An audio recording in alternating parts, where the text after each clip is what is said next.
मथुरा दास जी की भक्ति का प्रभाव, हजारों लोग अनुयायी, हजारों लोग शिष्य बन गए। तो अब वो तांत्रिक था, तंत्र मंत्र का उसे बहुत ज्ञान था। श्री मथुरा दास जी जिस नगर में रहते थे वहां वो जाकर अपना नाटक शुरू किया। उसने सब जगह प्रचार प्रसार किया। मैं गंडकी नदी में 12 वर्ष तक खड़े होकर के तपस्या करके आया हूं, केवल दूध का आहार करता था। उसके प्रभाव से शालिग्राम भगवान हमारे बस में हो गए। और आप सबको मैं दिखा सकता हूं कि शालिग्राम मेरे वश में है। देख लीजिए, सिंहासन लाता, बाहर रखता, हजारों की भीड़, ऐसे ऐसे करता तो वो ऐसे शालिग्राम उठते और नाचते हुए ऐसे ऐसे ऐसे फिर रख जाते, फिर ऐसे ऐसे ऐसे ऐसे। अब तो सबको आश्चर्य हो रहा, जैसे चुटकी बजा रहा वैसे शालिग्राम की बटिया ऐसे ऐसे ऐसे।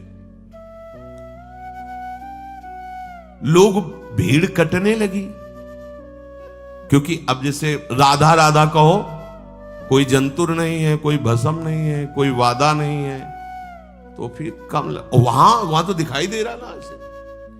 देखो ये सब तो लगता है ना कि हाँ। अब हमसे पूछो कि हमारे मन में क्या चल रहा है, हमें नहीं पता है। हमें ये देखना है कि हमारे प्रिया जी के मन में क्या चल रहा है। मन मन की रुचि जानिने, मुझे अपनी लाडली की मन की जान के उनकी परिचर्या में रहना है कि तुम्हारे मन की जान के तुम्हारी परिचर्या में रहना है।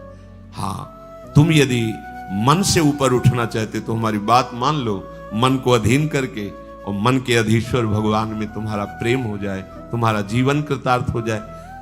अब वहां नाम नंद नंदन का भजन पद्धति, तो जो कमजोर लोग थे उन्होंने कहा कि आज तक कोई चमत्कार तो दिखाया नहीं मथुरा दास जी ने।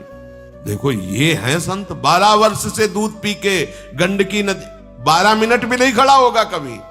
अब भेंट जो जितनी चढ़ाएगा उतने उसके दुख नष्ट होंगे। अरे भैया वहां तो रुपया सब समेटता, फिर दूसरे मोहल्ले में, पूरे गांव में अब तो जय जयकार, शालिग्राम भगवान को नचा। कोई सेवा की सामग्री लेने गए थे मथुरा दास जी की श्रीअंग सेवा में जो रहते थे संत जन, उन्होंने देखा, वो आए, बोले महाराज एक बड़ा चमत्कारी महात्मा आया, वो कह रहा 12 वर्ष से हम दूध पीकर गंडकी नदी में हो, वो ऐसे ऐसे करता तो साल।